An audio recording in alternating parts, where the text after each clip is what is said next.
வளைநாட்டிற்கு சென்று அந்த தயார மன்னரை வெற்றி செய்தியோடு வருகின்றேன் மாமா. ஸ்ரீ மகாராஜா, நீங்கள் யாரும் போருக்கு போக தேவையில்லை. கட்டிலும் காலை நான் இருக்கிறேன். நான் சென்று வருகிறேன். எனக்கு வடை தாருங்கள்.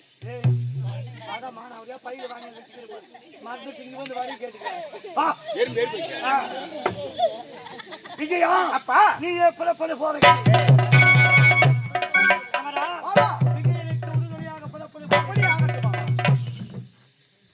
வருத்தத்தோடு இருக்கிறாங்க.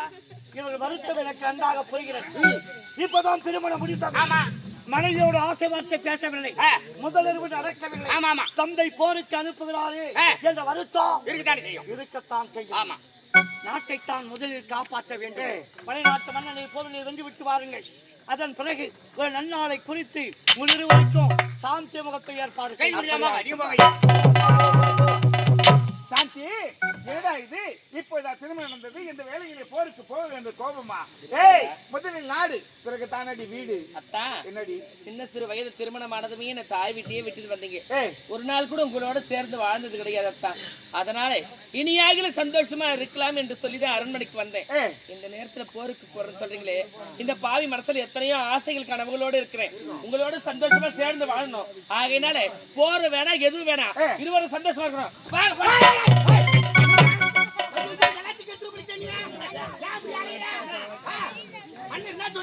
முதல்ல நாட்டு முக்கியம், நாட்டு மக்கள் தான் முக்கியம். அவுத்தர் படம் வேணுமா? இதுல ஆத்து தண்ணி அடிச்சு போறதுக்கு அந்த தண்ணிமா எப்படாலும் முடிக்கலாம், எப்படாலும் முடிக்கலாம். நம்ம தோட்டத்துக்கிறேன், எப்படாலும் கிளிக்கலாம், எப்படாலும் கட்டிக்கலாம். ஓ பின்னாலே போவாத.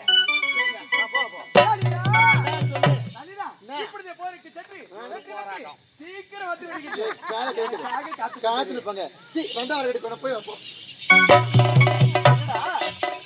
இந்த சிம்முக்கு எத்தனை தடவை ரீசார்ஜ் பண்ணாலும் சிம் நாட் யூஸ்னே வருது. உன் குடும்பம் கொஞ்சம் சண்டை தான்.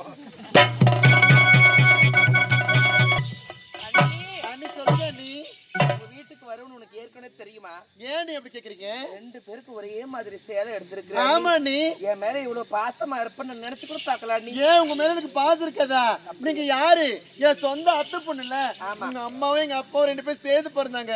நீங்க நாங்களும் அப்பா அம்மா எப்படி வந்து ஒற்றுமையா இருக்கணும் எப்பவுமே. உங்க அண்ணன் திருமணம் ஆனதுனால மட்டும் உறவு கிடையாது. ஆமா, இதற்கு முன்னதே ஏற்கனவே நீங்க என் அத்தை பொண்ணு இல்ல, இப்ப வேற அண்ணி ஆயிட்டீங்க. பாசம் வேற இன்னும் கொஞ்சம் அதிகமா ஆயிடுச்சு மேல. அண்ணி? ஆமா அண்ணி நான் நல்லா இருக்கு. ரெண்டு பேரும் சொல்லுங்கடியா, உங்களதான் கேக்குறான். அண்ணி இவனுக்கு பொறாம சொல்லுங்க. நம்மளை பார்த்து அப்படியே பொறாம ஒரே மாதிரி நம்ம இருக்கணுமா? நம்மளை பார்த்து பொறாம பத்து மொத்த பேரும் இங்க பாருங்க. இந்த ஊர்ல என் அக்காதுக்கு மொத்த பேரும் காலைல மூக்கு மேல விரல கிளம்பரம் நடந்துக்கணும். அண்ணி நான் மாதிரி இப்படிதான் நடந்து போகணும். நம்மளை பார்த்து எல்லாரும் கத்துக்கணும். நம்மளுக்குள்ள பிரிவு என்பதே இருக்கு. கண்டிப்பா இருக்காது. ஒருத்தர் மாத்தி விட்டு கொடுத்துக்கணும். ஆமா, இருந்தாலும் பேசிக்கிட்டே இருக்கிறோம். எனக்கு தூக்கம் வருது அண்ணி. எனக்கும் தூக்கம் வருது. நான் சொல்லலான்னு பார்த்து இருக்கு முன்னாடி நீங்களே சொல்லிட்டீங்க. தூங்கலாமா?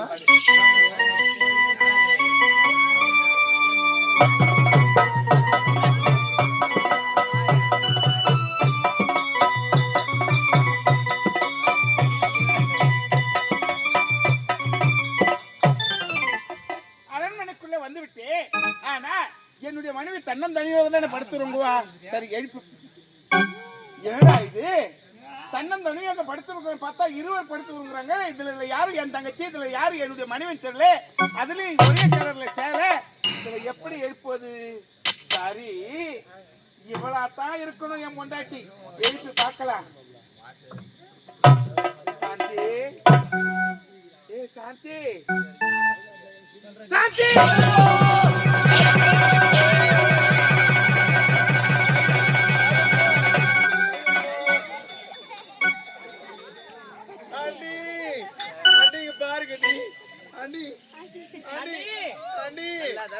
உங்க பக்கத்துல படுத்துறது நான் வந்து பேய் அமுக்குதாண்டி, பேய் அமுக்குதாண்டி.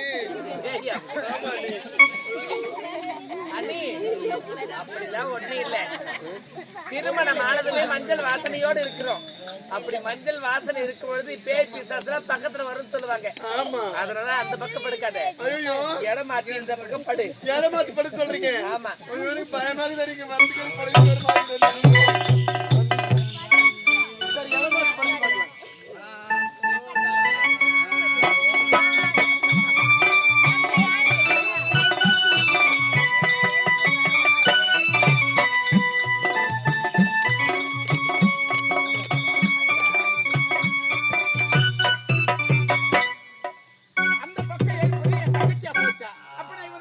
பொண்டாட்டி.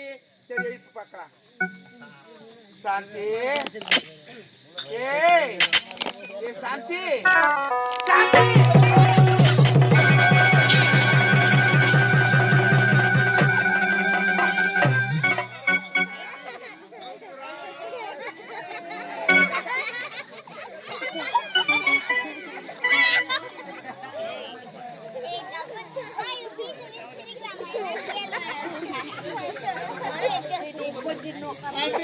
அண்ணி அந்த பக்கம் போட்டது பேய் அப்படின்னு பார்த்தா இந்த பக்கம் வந்து இன்னொரு பேய் அப்படிதாண்டி.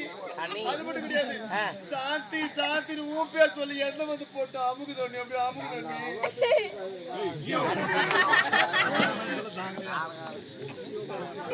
என்ன வந்து அமுகு தண்ணி. ஐயோ எனக்கு பயமா இருக்கு. அண்ணி அப்படிலாம் ஒண்ணும் கிடையாது. எங்க அண்ணன் போருக்கு போயிருக்கிறாருல்ல, எங்க அண்ணன் ஞாபகமாவே இருக்கிறதுனாலதான் உனக்கு அது மாதிரி கட்ட கட்ட கனவுலாம் வருதுன்னு நினைக்கிறேன். ரொம்ப அதான் வருது. அண்ணி அண்ணன் பேர் சொல்றியா தூக்கம் வருது பாரு.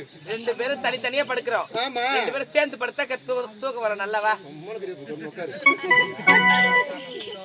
வாங்க அண்ணி, 2 பேர் சேர்ந்து காய் போட்டு பார்க்கலாம் வாங்க.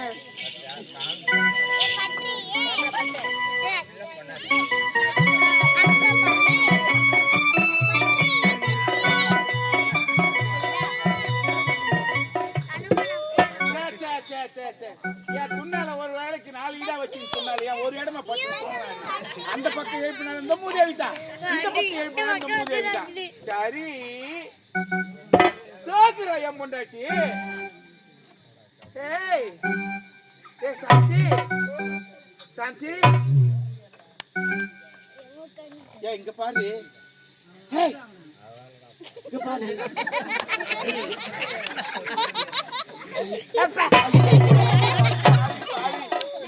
உனக்கு தெரியுதா? ஏய் ஏய் சாந்தி, சாந்தி ஏந்திரேன் ஏந்திரேன். பாரு என் மகத்தை பாரு.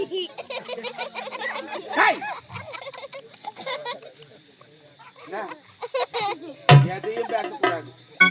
அவளா இத்தாட எழுந்துக்க மாட்டா. மட்டா துண்ணா தானே இதோட எழுந்துக்க மாட்டா. மூதேவி மூதேவி மூதேவி.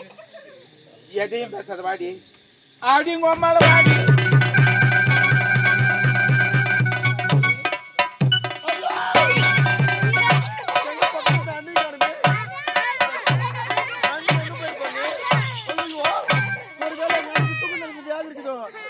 எங்க அண்ணன் வந்து கிட்ட என்ன போய் சொல்றதுன்னு தெரியலையே. தேடி பார்க்கலாம். அண்ணி எங்க போயிடானு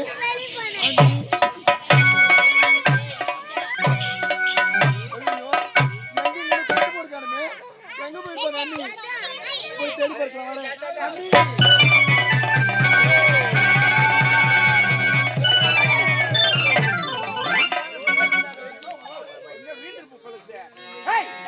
ஒரு தாலி கட்டிய கணவன் கூப்பிடுறேன் என்ன எழுந்து வரத்துக்கு நடி வருவாங்க. ஏய் ஆசையோட ஓடோடி வந்திருக்கேன்டி. ஏ சாந்தி எதுக்காக வந்தேன்னு கேட்டியா? வந்தியா? கட்டி பிடித்த முத்தத்தை கொடுக்க வந்திருக்கேன்டி. என்ன தர முடியாது? ஏ ராஜாத்தில என்னால தர முடியாது. நிலவுக்கு என்னே என்னடி கோபம். யாரியாவா ஒரு தாலி கட்டிய கணவன் நான் கெஞ்சன என்னடி பண்ண நீ மிஞ்சிக்கினே போற? வர முடியுமா? முடியாதா? முடியாது. இப்ப பாரு என்ன செய்ய.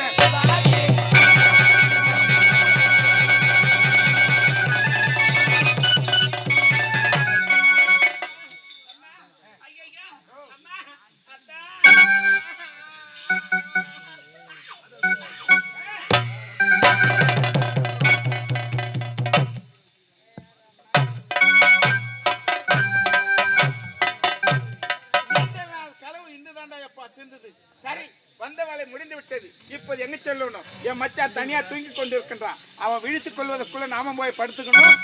ஆனா என்னுடைய மனைவியிடம் கூறிவிட்டு செல்லலாம். சாந்தியே ஏன் கூப்பிடுறப்பா? என்ன கோபமா இருக்காதா? என்னடி கோபம்? வேண்டாம் வேண்டாம் என்று சொன்ன என்னுடைய வார்த்தை கேட்டீங்களா? ஆமா. மாமா என்ன சொன்னாரு? என்ன சொன்னாரு? நீங்க போருக்கு சென்று வெற்றியோடு வந்த பிறகு நல்ல நாளை ஏற்பாடு செய்து முதல்வருக்கு ஏற்பாடு செய்யுன்னு சொன்னாரு. ஆமா. அதுக்குள்ள இருவரும் சந்தோஷமா இருந்தோம். நீங்க போருக்கு போறதுன்னு சொல்லிட்டு போனீங்க. ஆமா. நீங்க மட்டும் வந்திருக்கீங்க. எங்க அண்ணன் எங்க? ஏய் நானும் அண்ணனும் போருக்கு தாண்டி சென்றோம். போருக்கு சென்ற இடத்தில் ஆற்று தண்ணீர் ஓடிக்கொண்டிருந்தது. ஆனால் இவ்வேளையிலே அக்கறையை கடக்க முடியாது என்று ஒரு பாடி கூட ஒன்று அமைத்தோம். அந்த பாடி உரத்தில் நானும் அண்ணனும் படுத்துறோங்கினோம். ஆனா அண்ணனும் தூங்கி விட்டான். எனக்கு எனக்கு தூக்கம் வரல. ஏன் வரல? உன் ஞாபகம் வந்து விட்டது. ஆனால் அங்கிருந்து வந்த அரண்மனைக்கு நானும் நீயும் சந்தோஷமா இருந்து விட்டோம். ஆனால் நாம் இருவரும் சந்தோஷமா இருந்ததை யாராவது தெரிந்து கேட்டால் யாரிடம் சொல்ல மாட்டேன். எனக்கு ஒரு சத்தியம் செய்து கொடு. கள்ளக்காதல செய்யறான் இல்ல கணவன் மனைவி தானே. ஆமா. ஏன் யாருக்கும் சொல்லக்கூடாதுன்னு சொல்றீங்க? ஏன் சொல்றேன்னா என் தந்தை எங்க அனுப்பிச்சாரு? போருக்கு அனுப்பிச்சாரு. போருக்கு அனுப்பிச்சாரு. போருக்கு செல்லாமல் நீ நான் சந்தோஷமா இருந்தது என் தந்தை தெரிந்து கொண்டால் உங்க மேல கோவப்படுவாருங்க. நாட்டு மக்கள் தான் முக்கியம். நாட்டு மக்கள் இதை பார்த்த பிறகுதான் மனைவி மக்களை பார்க்க வேண்டும் என்று சொல்லி அனுப்பி வைத்தேன். என்னுடைய வார்த்தையை கேட்காமல் மனைவியோடு சந்தோஷமா இருக்கிறீன்னு உங்க மேல கோவப்படுவாரு. அதனால சத்தியம் கேட்கிறீங்களா? அத்தா, உங்களை நான் இப்பதான் புரிஞ்சுக்கிட்டேன் அத்தா. பெண்புத்தி பின்புத்தி என்று சொல்வாங்க. இருந்தாலும் இங்க நடந்த விஷயத்தை யாரு கேட்டாலும் எப்படி கேட்டாலும் நான் சொல்லவே மாட்டேன். இதுவே சத்தியம். என்னுடைய மனைவி தான். அது மட்டுமில்லை, இதை பார்த்தியா? என் கழுத்தில் இருக்கும் முத்தாரத்தை உனக்கு தரப்போகின்றேன். ஏன் தெரியுமா?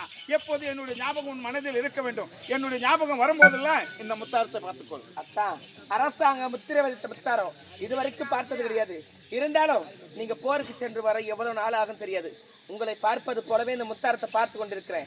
போயிட்டு வெற்றியோட சீக்கிரம் வந்துடணும். ரொம்ப நாள் ஆச்சுன்னா வயிறு காட்டு. அதுக்குள்ள